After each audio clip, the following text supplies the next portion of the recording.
The thing with hunger is that it can be a good indication that you are repairing and rebuilding your metabolism. And when women are in a fat loss phase and eating more protein and feeling fuller, they think, oh my gosh, I'm doing something wrong. I should be hungry. We quietly created these beliefs. We need to feel like we're starving in order to lose weight or lose fat. And that's actually not true at all. One of my favorite things I love to ask women is, when you're working out, how do you feel? So many women are under fueling themselves. And when they're doing their workouts, they're so exhausted throughout the day. And when they start to actually fuel their bodies for their workouts, they have more energy and they're still in a fat loss phase, but they're feeling so good. And it's because they're learning to listen to their body. Welcome to the Marriage and Motherhood Podcast. I'm your host, Michelle Perda. As a marriage coach who's married with 3 kids, I know how much parenthood could change a marriage.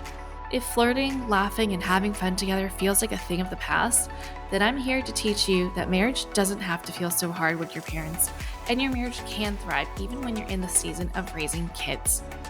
Whether you're in a good place in your marriage and you just want to continue growing together, or you're wondering if you even like your spouse anymore, this podcast has something for you. Join me here each week as we dive into what it takes to help your marriage grow, and maybe even do a 180. You'll learn ways to handle conflict better, bring that spark back into your relationship, as well as learn how to improve other areas of your life from my lovely guest experts. Are you ready for the next stage of your life and marriage? Let's dive in. Hello. Welcome back to another episode of the Marriage and Motherhood Podcast.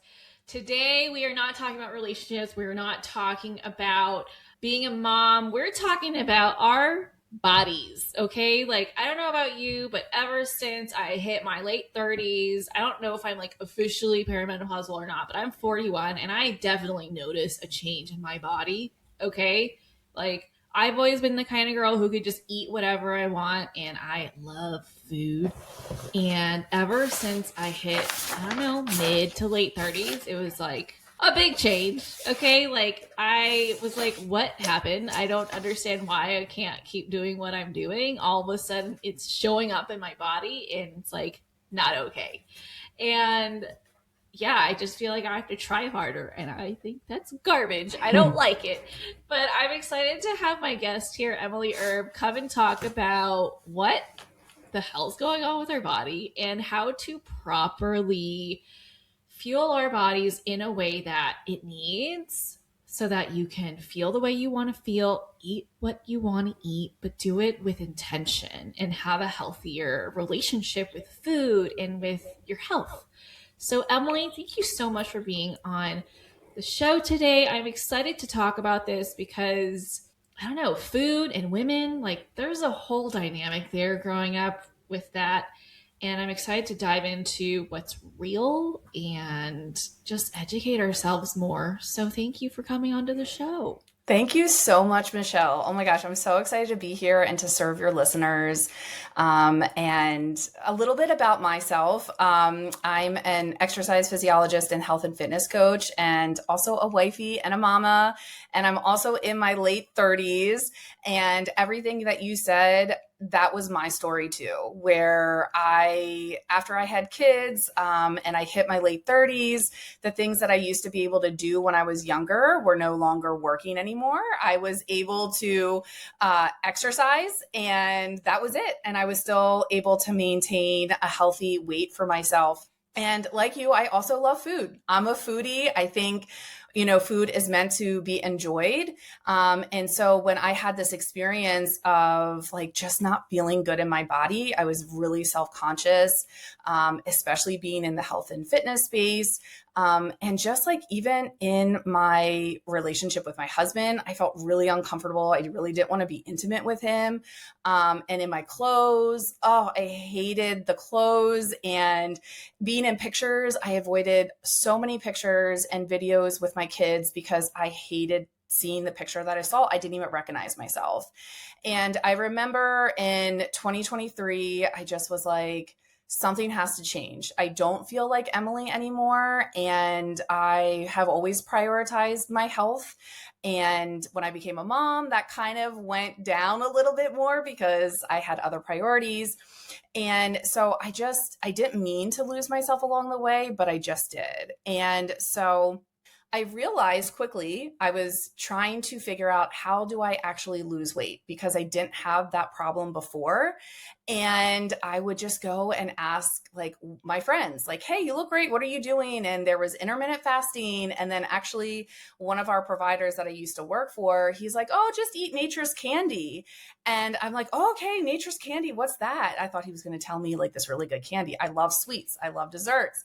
And he tells me fruit. And I was like, what the fuck? Like, no, you're going to tell someone who actually really likes food and really enjoys dessert, you're going to tell me to replace that with fruit? Like, no, that's not going to work for me. And so I quickly realized when I tried to do those things that everyone was telling me to do, the intermittent fasting, which I was terrible at. Day 2, I was about to cut someone because I was so hangry in the morning. I'm like, well, this isn't working. I have 2 little kids at home that I have to like have energy for and to take care of. And when I'm starving, like I can't even think. So, and giving up sugar did not last. Like that was horrible. I would always end up binging it. Like I would be really good during the week. And then come the weekend, I'd be like, oh, I deserve a little treat. And then it just like binge fest. I would hammer like a whole family pack of peanut butter M&Ms. Like I'm not kidding, like the big size. So long story short, I found this tool, macro counting, when I heard there were no foods off limits, and it changed everything in the way that I was fueling my body. I actually learned how to collect data from my body and get feedback. And I learned how to create my own plan because so many times when so many women will come to me and they say, well, just tell me what to do and I'll do it. And I'm like, I know you will, but here's the thing. When things come up, like on the weekend, there's a birthday party, you're going out for a date night, and it's not part of your plan that I give you or someone gives you, you freeze and you don't know what to do. You're either like, I need to stay on this plan, but then you feel restricted. And then if you go off the plan, then you're like, well, I just messed everything up. And then you're in that start-stop cycle. And so when I learned this tool, I was like, oh my goodness, like I actually know what my body needs, how to fuel it. And I was eating dessert every day. Like I never once gave up dessert. I still eat dessert every day. I was able to hit my body goals. I lost 20 pounds in like, I think it was 15 weeks. And I felt like myself again. I was feeling really confident in my body. And one of the best things that came from it is that I was starting to repair my relationship with food and also with my body. And that's why I'm here. I feel this very strong, passionate call to serve women, to just teach them how to actually fuel their body, because we were never taught that. We were just always given a one size fits all, cut this out, don't eat this, eat this. And then it just leaves us feeling guilty. And then this binge and stop and restrict cycle. So that is why I'm here. So thank you so much. We can like get into wherever you want to go. I'm down for it. Yeah, I mean, I love everything that you shared, and I think so many of us women can resonate with that. So I obviously come from Asian culture, and it's so common. I don't even think it's for better, for the worse, that it's just like okay to comment on someone's body. So like you're either not eating enough or you're eating too much. There is like nothing like, oh, you're doing just fine. And I grew up like a twig, right? So people would often be like, that's all you're going to eat. And so I developed this like need to prove that I could eat more because somehow that made me better or acceptable. And so I developed this dynamic where I redefined what full meant to me. And it's taken so long for me to finally realize like, oh, my full is actually stuff, uncomfortable, where it's like, oh gosh, I need to get out of my pants. Like I need to like loosen the button or whatever. And that's just how I grew up, right? And so naturally, as I age up and our digestive system doesn't work quite as well as it did before, my metabolism slowed down, and it's all of a sudden, it's like, whoa, what's going on here?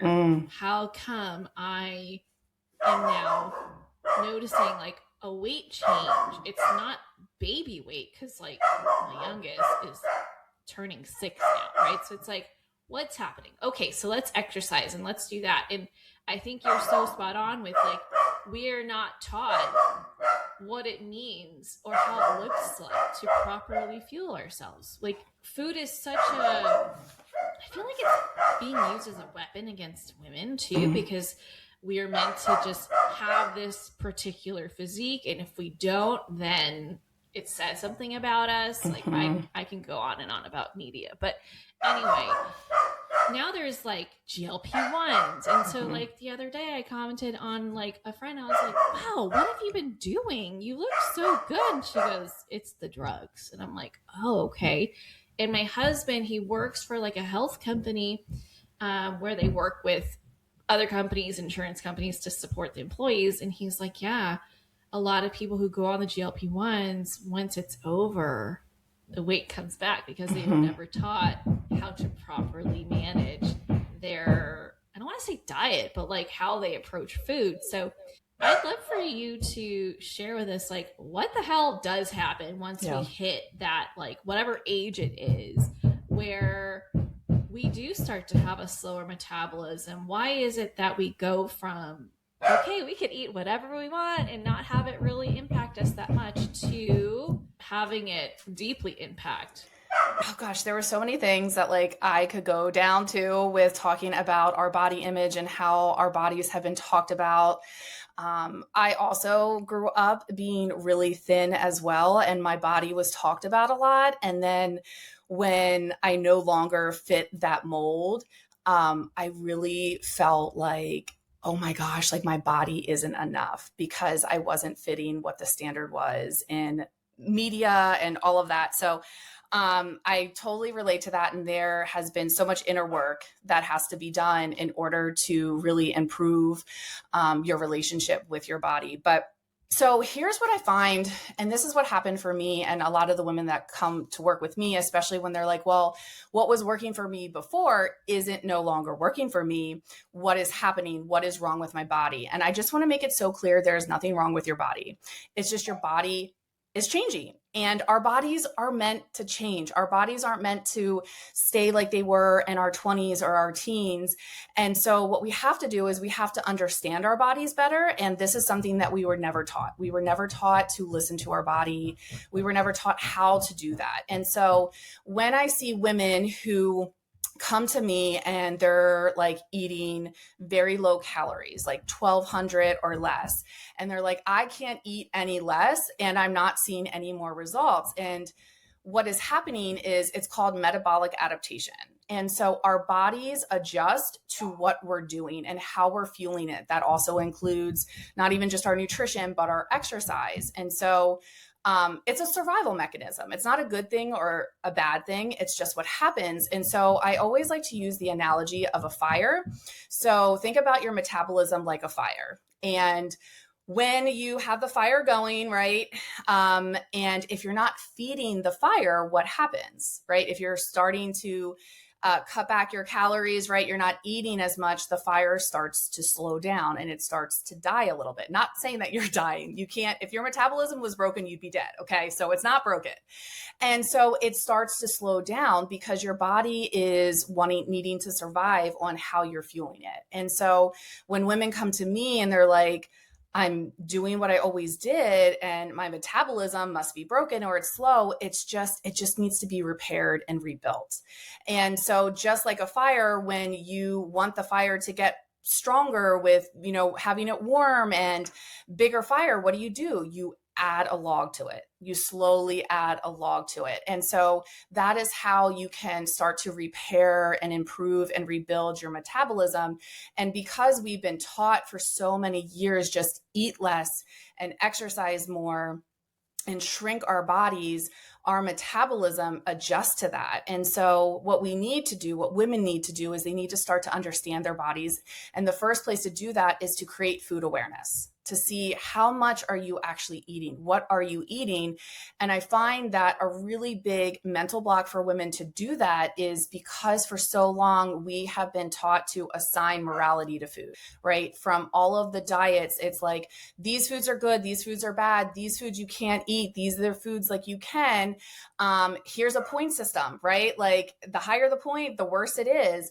And then we start to assign morality to it. And when we do that and we actually eat food that is labeled as bad or unhealthy, we then feel bad about ourselves. And then we create this shame cycle, right? This shit shame sandwich that we then feel terrible that we did this. And so many women want to avoid this. That's why this is such a big mental block for women when they want to start looking at this. They're making this number mean something, right? They're making the foods that they're eating something that they're doing bad. And I tell people all the time, when I first started creating food awareness for myself, and I did that through macro counting, I almost quit the very first day because I was so afraid to see what I was actually eating. And I didn't want to feel bad about myself. I didn't want it to be a thing. And that's something that I love doing, like that deeper inner work. But yeah, so that's really what's happening. It's metabolic adaptation, and you have to start to take a look at your body, how you're fueling it. And in order, if women want to lose weight, you have to create a caloric deficit. You have to create a caloric deficit. So if women are eating 1,200 calories, they're not losing any more weight and they want to, eating less is not going to serve you. But actually slowly adding calories back in, we call that a reverse diet. We repair that metabolism so that you can then work your way up and your body can eat more calories. And then if you want to lose more weight, you can, but it is a process. Okay, so let's kind of like pull it back here. You keep saying macro counting. Mm-hmm. Is that the same as counting calories? What are macros? Yeah. So it's similar. So you can count calories, but calories do matter. The quality of calories do matter. And so when you're counting your macros, you're counting your calories, you're counting your protein, fats, and carbohydrates. And those are the three macronutrients: proteins, carbs, and fats. And they're called macros for a reason because they are nutrients that we need in large amounts. And they all serve a purpose for our bodies to be fueled and have energy and do all the things that our body needs us to do. So when I say tracking macros or counting macros, you're just creating awareness of how many macros you're actually eating. And we all eat macros. We all eat proteins, carbs, and fats. But when you're tracking them, you're being intentional and you're creating that awareness of how much you are eating. Ah, okay. Yeah. So how do we figure out, obviously, like women come in all shapes and sizes, and we can't just say, okay, women in general need this much, right? I'm sure it depends on age and other variables. So how do women figure out how much of what they are needing? Yeah, it's actually so simple and it's not complicated. You start just tracking where you're at. And I always have all of my students start with just track. Do not make any changes because you want to see where your body is at. And so when you track, I always say track up to 7 days. You collect that data and you can see where you're at. Because let's say you want to drive to the beach. I'm an East Coaster. And so I want to go to Delaware to the beach. I have my end destination, right? That's normally the goals that women want for their bodies. Fantastic. I love that. But in order to get to the beach, what do I have to put in as well to get there? My starting point. And so many women miss this. And this is where then macro counting becomes another restrictive diet. Because if you're not seeing where you're at right now, what you're currently eating, and you just use the goals that pop up in the app that you're using, or you're just like, oh, okay, I'm just going to do a 1,200 calorie deficit. Well, if you're someone like me and you who really enjoys food, you're probably not eating on the lower end. I know I wasn't. I was eating 2,500 plus calories. And so if I would have just used a calculator that you can get on the internet and it would tell me, okay, eat 1,500 calories, that would be too huge of a jump. And so what the first step is to create awareness and see where you're actually at without judgment. There's no judgment. You're not behind in this journey. You're not bad or good, whether you're eating more or less. It's really just getting clearer feedback so that you can then create your next macro goal for you to get the results that you want. I love that, because like with anything that matters to us, if we just make too big of a jump, it's not going to be sustainable, right? Like, so I've heard in the past where people have had a lot of luck where they just like cut out soda. I'm not a soda drinker, so like that would not be a thing for me, but like even that makes a huge difference for people. And also it's sustainable because you get used to, oh, I can drink water, or I can drink tea, or maybe just like one glass of juice a day or something to ease your way in, because it really is about those little tiny, like, 1% difference, because it really does add up over time. So I know like in more recent years, protein has been a really big thing with people and women, I'll say, right? When I first started increasing my intake of protein, I had zero idea how little protein I was having throughout the day. And it was like, you should be having 30 grams of protein with each meal. And I was like, what? How do you do that? And like, I figured out, but like at first I was like, how can I eat that much? I feel like I'm going to be too full. Yeah. Do you hear that a lot? Oh my goodness. Yes. Yeah. Especially for women who have eaten on the lower end of calories, for sure. First, I want to go back. I wrote a couple notes down because this is all like good stuff, Michelle. So good. So good. So the first thing that I never encourage any of my students to do is to cut out all of their favorite stuff. So if you are a soda drinker, I'm not a soda drinker. I would rather eat my calories than drink them. But I know that we're not all the same, right? And so this is why it's so great when you create your own plan, because if I just was like, oh, Michelle, cut out all soda, well, that's not going to really help you because you're not even drinking the soda, right? And so what I really encourage women to do is I encourage them to log whatever like thing that they're looking forward to the most. So I always will pre-log a dessert and I will build my macro goal around that. So then I can have dessert every day. And when I'm eating it, I'm not feeling guilty or regret or having any shame around that because I made it work. And so when we go right to optimal, or we think that we just need to give up all of our favorite foods, it will always lead to a binge. And if you don't believe me, like look back at maybe your past history or talk to other women. And it just happens because whenever you create a plan that is rooted in restriction and white knuckling, it will never last. It will never last. And so if you want to have dessert part of your life, you start to do that now. You start to build that in. If you want soda as part of your life, you start to build that in now, even while you're hitting your body goals. So that is really, really important. I don't ever encourage people to just, when they're counting their macros, to just not eat any fun food. And then for the protein, yes. So I was like you, and I was like, okay, protein, just start adding in protein, which is fantastic. Protein is what helps keep you fuller longer, which is awesome. It also is going to help preserve lean muscle mass, which plays a huge role with our metabolism. And then also as we age, there's so many women now, older women, that are struggling with osteoporosis, and they're falling and they're breaking things. And it's because they were never taught about protein, and they also were never taught about strength training. That's a whole other topic. And so the problem that I see women running into, though, is they're adding in the protein, but without guidance.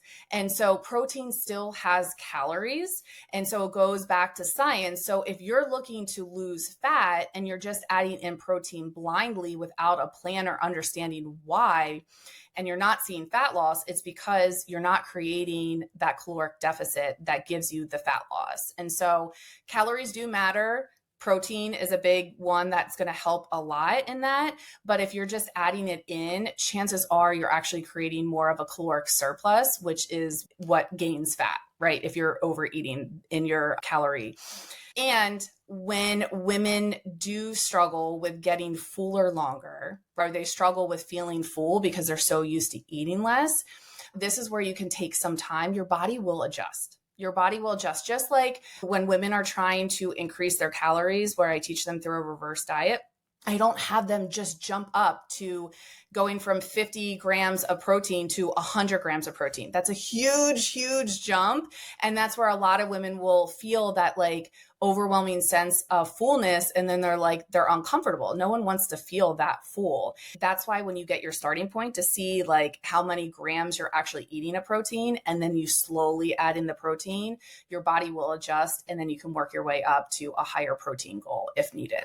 I love that. Yeah. At first it was so overwhelming. I'm like, I can't possibly eat that much for breakfast. I'm going to not be hungry at all until dinner time. Were you someone who didn't eat breakfast to begin with, or was that newer for you? So dinner does tend to be the bigger meal for me. I've now since like cut back because it doesn't make sense. I don't need a huge meal before I go to bed. So now my goal is actually to feel hungry in the morning. And that will that kind of signals to me, okay, you didn't eat too much at dinner because you're ready to like break your fast. And so, breakfast for me when I was younger was like, the traditional, but not nutritious at all, cereal, right? Yep. We had cereal too. As I got older, I started noticing that it made me hypoglycemic. I would just all of a sudden crash and feel like, the sweats and my heart be racing. I'm like all of a sudden ravish. I'm like, I need food right now. And I'm like, okay, this is not working for me. So now I actually like bulk make these like turkey patties that I'll fry up with my husband for our like breakfast. So like it's literally just turkey and seasoning, and then we'll just like pan fry it. And then I'll have, I make my own yogurt, which I learned was super simple to do, by the way, in the Instant Pot. And then I'll have also like some chia seeds with it and berries and a little bit of granola and honey. And then I'll have like a slice of sourdough toast with salted butter. And that's my breakfast. And it'll carry me through. Whereas before I'd be like, oh, I'm hungry again, like right now. But now it's like, I don't eat lunch till like 1-ish, 2. And I'll just eat like a lighter lunch because I know I'm going to eat dinner soon. And then I'll just like scale back on how much I eat for dinner, because I do tend to like the more savory things, and like dinner's what I like really enjoy eating. And so I've noticed a difference with that. Like I've definitely lost weight over the last like couple years. But it's just interesting having to kind of like change how I think of things, because I've been so used to dinner being the large meal, breakfast not really mattering. It's like more of like on the go, right? And then not really prioritizing protein as much, because like if you look at how restaurants serve their food, like let's say you go to an Italian restaurant, I'm shocked at how little protein they normally give you when you order pasta, or like how some dishes don't have any protein at all. And like, I never thought of that before. I'm like, oh yeah, that's what I feel like eating. That sounds good. But I didn't really do much for my health when I did that. Not to say that everything you eat has to do something for your health, but it's just like mind blowing how meals are kind of portioned out when you're not at home. Yeah. That's, you said a couple good things there. And I was, again, taking some notes because I want to circle back to some things. When you talked about hunger, it's so interesting because when women are feeling hungry, they feel like this is a good sign that, oh, if I'm not hungry, that means I overate and I'm not losing fat. And the thing with hunger is that it can be a good sign where you started eating more. So that actually is an indication that you are repairing and rebuilding your metabolism. So that makes sense. You wake up and you're hungry. That's fantastic. And when women are in a fat loss phase, so in the macro counting world, we call that a cut phase, where you're intentionally creating a caloric deficit. And when women are eating more protein and they're feeling fuller and they're not as hungry, they think, oh my gosh, I'm doing something wrong. I should be hungry, because that's what we've been taught, right? Like when I grew up watching America's Next Top Model and the women were like passing out, right? Because they weren't eating, we quietly created these beliefs of that's how it needs to be. We need to feel like we're starving. We need to be hungry in order to lose weight or lose fat. And that's actually not true at all. And so that's where it's so important when you start to learn about your body and start to get curious. Like one of my favorite things I love to ask women is just like, how are you feeling? Like, how is your body feeling? Like when you're working out, how do you feel? Because so many women are under fueling themselves. And so when they're doing their workouts, they're so exhausted and they're so tired throughout the day. And it's like when they start to actually fuel their bodies for their workouts, they're getting proteins, they're getting carbohydrates, they're getting fats. They show up so differently and they feel so much better. They have more energy. And it's like they're still in a fat loss phase, but they're feeling so good. And it's because they're learning the feedback from their body. They're learning to listen to their body. And I think that's such an important question to ask yourself is like, how are you feeling? Like, how is your body feeling? And everyone's so different. So like, when it comes to like creating your meals where you like dinner that's a little bit more savory, if there's people that like a bigger lunch or a bigger breakfast, it doesn't matter. Like they get to choose what works for them. And that's one of the amazing things I love about when you're creating food awareness and using macro counting as a tool, you get to build that for yourself. And so one of my favorite tips, because I know sometimes dinner can be a wild card, especially for moms, right? Like their kids, like if they're doing this last minute or, their kids want chicken nuggets and they're like, oh, I don't know. What you can do is you can start your day when you're tracking your food. You start with your dinner first. You log that first. And then if the other meals are easier for you, lunch and breakfast, it just like tends to make it easier for you to actually hit your goals that way.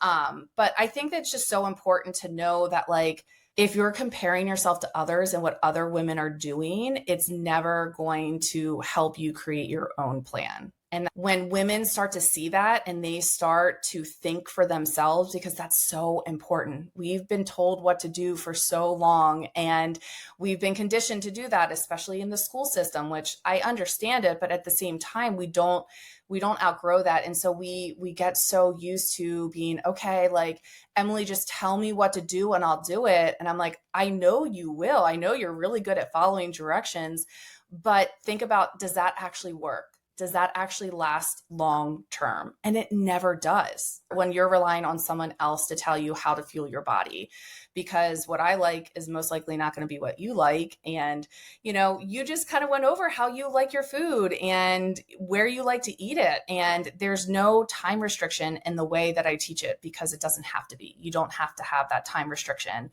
or you don't have to have this perfect laid out plan either. Yeah, I think what you said earlier was such a good reminder that like it's not meal by meal, it's the whole picture, right? And we are taught this with our kids too, especially if you have picky eaters in your family, where it's all about like, okay, how did the week go, right? One day or 2 days might have been like, oh, they didn't really eat anything nutritious, but like, how was the week?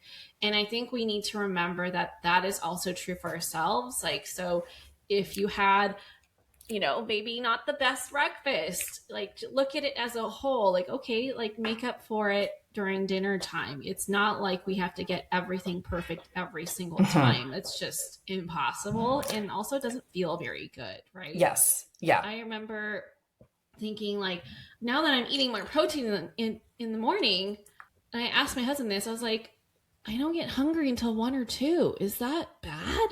Because I'm so conditioned. Like you eat breakfast at this time, you're supposed to be hungry for lunch by 12, and then you have dinner at whatever time. And I was like, is that okay? And he was like, yeah, you just have energy that's lasting you longer. That's okay. And I was just like having such a difficult time grappling with like not eating lunch at noon, which is so silly, but not at the same time, because that's just how we've been conditioned, right? From school to our work schedules. Like when I worked for like in a corporate setting, like that's your lunch hour, Yep. right? Mm-hmm. And so I was like, oh, okay, well, I mean, I don't feel hungry. Obviously, I'm not like malnourished at this point. So, okay, I'll just eat when I am hungry. And if it just happens to be closer to dinner, then I'll eat less lunch. Because my goal now is to just maintain like my energy levels, not to fulfill this prescribed vision of what it means to have breakfast, lunch, or dinner, but just rather like, okay, what does my body actually need? Yeah. And so sometimes for lunch, it looks like having apple with peanut butter. Like that has protein, apples are healthy. And it actually is enough for me to sustain until dinner time. And then I'll just eat, whatever I need for dinner, not to the point where I feel stuck, but really just paying attention, like, okay, like, am I still hungry or am I not? And I think redefining that perception of like what full means to me, right? It's like, oh, full actually means like I'm not hungry anymore. Like I've had enough food to last me for however much I need to do the next thing, which to be honest, most nights is just to get the kids ready for bed and then go to bed myself. So really, if I'm thinking about it that way, I really don't need that much unless I'm making up for, earlier in the day and having less. Well, and everyone's body is differently, right? Like if you're smaller in stature, you might not require as many calories as someone who is, I'm 5'8". And so I have a larger size body. And so I'm eating higher calories and I'm eating more at each of my meals. And I'm also strength training and I want to maintain my muscle mass. And so I need more calories and that's okay. I think that's to the point you're making is that when you have a better understanding of your body and how to fuel it. My personal take is that I don't think you wake up naturally knowing how to fuel your body. I think it's a skill that you develop. And it's something that we were never taught. And so when you can take a tool, like I use macro counting, I think that's the most efficient tool to use because it's rooted in science and it's not. Now, people can turn it into a diet. You can take a tool and turn it into a diet where when you go over your macros, you're making it a bad thing, like you did a bad job. And then women will just stop tracking because they don't like what that means, right? You went over your macros. No. You're a scientist. I encourage women to step into that scientist role and see this as an experiment. And you're just experimenting and you're seeing for probably the first time for most of the women that I work with, this is the first time that they're actually learning this tool and they're learning what it means, what hunger, like we never grew up learning about a hunger scale, right? Of like, what is actual hunger and what is emotional hunger? That's a whole other topic, right? And so it really comes down to just creating this awareness. And also when you brought up about perfection, so many women think that we have to do it perfectly. And, one of my favorite things that I love sharing with women, especially if they're like, oh my gosh, I don't have time. I'm too busy. I don't have time to track my macros because I can't track it perfectly. I can't weigh my food perfectly. And then they just create all of these stories. And I did too. Like that was me. That's why it took me so long to finally do it. But when I learned that perfection was never needed and it's an illusion, it doesn't even exist. No one can track perfectly. And so because of that, that means perfection is not needed. And so the way I teach macro counting is very lifestyle based and it's very simple. I don't even have my students track all 3 macros because you can definitely get results just focusing on calories and protein. And so just the simpler we keep it, the easier it's going to be. And just knowing that like, okay, you planned a meal for today for lunch and you ended up going out with the girls or whatever last minute, you don't have to say, oh, I just messed everything up. It's like you can take a look and be like, oh, okay, well, I decided to use more of my calories at this lunch. So maybe then I can look for like a leaner source protein, a leaner source carb and fat for my meal, right? It's all about just collecting data and it's never about punishing. Like that is so, so important. Punishing yourself and shame will never create change. It's about taking a look at what went well and what didn't. And it's okay if things don't go well. I messed up so many different times when I first started. And if we can start to see our failures as lessons, things that we're learning, because the thing is, when you keep getting the same lesson over and over again, when you keep having the same problem over and over again in your health and fitness, it's life trying to tell you, hey, this is where you need to look at this. You need to take a deeper look and see, how can I create a solution for this? Yes. Oh my gosh. So much of just like paying more attention to your body. And if you're clueless and you're like, it's not working, whatever I'm doing, then connecting with someone like Emily to help you navigate your way. I mean, there's literally people out there who are ready to help you because you have done everything that you can. And like I've always said, with marriage coaching, it's like there's things that I can see a lot faster than the normal person, because like I notice the patterns just like Emily. She's like, okay, I see it. And it's just like, that's the beauty with working with someone who is an expert at this, right? They're able to spot things a lot faster, and they're able to point you in the right direction without you having to stress about it and going that shame spiral, which food is often associated with, unfortunately. Yeah, absolutely. I mean, I had to do a lot of healing these past couple years and letting go of a lot of beliefs that just were not true, and really building my own self-worth and my own internal validation, because I realized how much I relied on that from other people. Like I would always, when I was really struggling with my body, I'd always seek to have women tell me that I looked okay. And it was such a shaky foundation. And when I started building my own internal foundation of just validating myself and accepting where I'm at and loving my body, truly loving my body. Now, this took years. Like this does not happen overnight. And I know that some women might be like, well, I don't love my body, I want to lose fat. That's totally fine. Like start somewhere. And then as you grow and you peel back these layers, you're starting to recognize like some of these beliefs that you grew up with, that you got from your family, or you got from your friends, or you got from society. You start to recognize that they actually aren't true. And you can start to do that own like healing. And that's something that I love helping women. I love helping women like teach macro counting. It's a skill, it's a tool, it's so great. But when we really want that transformation from the inside out, the tools, the knowledge, that's like 20% of the work. 80% of it is the inner work. It's the mindset. It's how do you take, because let's be real, we all pretty much know how to eat healthy, right? Like we know that nowadays we know protein is important, right? We know fruits and veggies are good. We know exercise is good for our body, but we all don't do it. Right. And so it's not a lack of knowledge necessarily. It's a lack of how do I apply the knowledge? How do I create lasting habits from this? How do I build that inner trust with myself? Because there've been so many times that I failed before, that I was doing this consistently and something came up and I stopped. Right. It's creating those lasting habits. And the way we do that is actually we start with the inner work, and that is what changes everything for women. And that's what I love to share. It's like, so many of us think that we just look at the symptom, right? If we go to a doctor and we have a headache and we just like take ibuprofen, we address the symptom, but then that wears off and then we still have the same problem. But when we take a deeper look at it, when we get to the root cause of what's causing the headache, we're like, oh, we're dehydrated. We just have to drink more water, and then bam, right?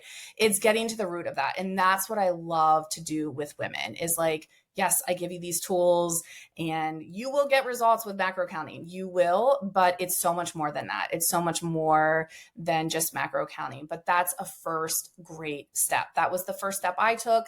We all have to start somewhere, and starting there was just a really great way that then evolved with some time, with then uncovering those beliefs that were definitely not serving me at all. So that's what I love to do. I love to take the knowledge to knowing how to work through those mental blocks. How do I stay consistent with macro counting when I go over my macros? How do I feel good enough with where I'm at with my results, right? So we do a lot of that inner work as well. I love that. I mean, inner work is key. It Mm-hmm. drives your decision making, Yep. right? When you resolve whatever's going on, you'll start to be able to feel like you're more in control of your decisions instead of just feeling like, I don't know why I'm doing this. I'm just Mm-hmm. doing it. Yes. And that's such a good point because I remember when I first started macro counting and I was like hitting my goals. I was like, oh my gosh, this is amazing. I'm eating dessert every week or every day. And my mom was seeing it. So she wanted to join. And I remember my sister asking, she's like, Emily, do you have to track forever? And I was like, oh, I don't know. Like, I don't know. And that's one of the things that I love helping women do is that this isn't forever. Like, I don't track my macros all the time. I literally just started again and I haven't tracked it in over a year. And the whole point is like where I see women, they come to me and they feel out of control, right? Like they feel like they don't trust themselves around food. They are either all in or all out and they feel out of control. And then when you insert the tool and skill of macro counting, women start to feel in control. We want to feel in control. That makes us feel safe, right? And so we develop this skill of how do we create a customized meal plan for ourselves, right? Because if you're going shopping for a dress, would a customized dress or a dress off the rack fit you better, right? Customize. And so we get to then this phase of we create trust with ourselves because we start to see, oh, I can do this. Like I can still live my life and hit my body goals. I can still eat the same foods that my family is eating and I can still hit my body goals. And so, and that was a big thing. People, when I first started, they're like, oh, Emily, you can eat this. Emily, you can eat this. I'm like, yeah, like I'm eating regular food. Like I'm just learning how to fit it for what I want with my body goals. And then my favorite phase is when we go from building that trust through the skill of macro counting and taking the action and following through and staying consistent because I help women work through that as well. Then we get to the last phase where I call it informed eating, informed decision, where you learned from tracking like, oh, what does a portion size look like for you?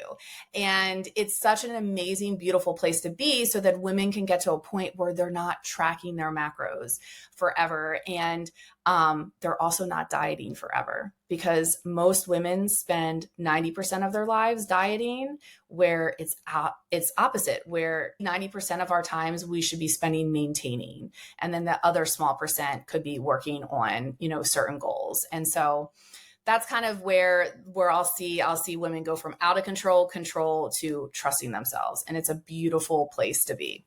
Yeah, I mean, that makes sense. It's kind of like bike riding, right? You're training Mm-hmm. wheels at first, right? So that's where you're counting and kind of getting used Mm-hmm. to, okay, how do I move my legs? How do I steer? And then once you have an idea, it's just like, oh yeah, this is just how it works. And you just go. I love that. Absolutely. You've given me a lot to think about, and I'm Did I plant some seeds? You did plant some seeds. And I'm sure a lot of women out there are like, okay, I need to learn more about this. I had no idea that there were all these things to consider when it comes to my own personal health journey. So where can people connect with you? Yeah, thank you. So I'm on Instagram at M's Empowerment Coaching, also Facebook. And then I also have my podcast, Stop It, which you were a guest on, which was super fun. So you can connect with me there. And my biggest advice to women is keep it simple.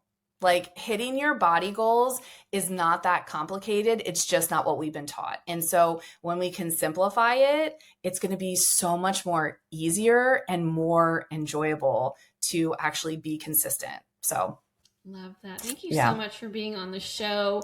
Ladies, if you're listening to this and you are inspired, please go connect with Emily. Go check out her podcast. Go connect with her on Instagram so that you can be in her world, learn more from her. And then hopefully, if you feel ready, go ahead and connect with her about getting her support. Okay. If you know someone that could benefit from listening to this episode, please share this with them. Better yet, tag us in your stories so we can give you a shout out. If you love this show, thank you so much for being a listener. I so appreciate you being here. Please consider leaving a review and a rating on Apple Podcasts or Spotify. That's what helps this show grow and helps more women like you get the support that they need. And that's it for today. Thanks again, Emily, and I'll catch you all back here on the next episode. Bye. That's it for this episode. I hope you enjoyed it as much as I enjoyed making it. If you did, please send me a message over on Instagram at Michelle Perta Coaching to let me know what you loved most about it. Hearing from my listeners is my absolute favorite. And if you've been loving this podcast, please leave a rating and review. This will help people like you find the show and get the help they need. Catch you here on the next episode. Bye.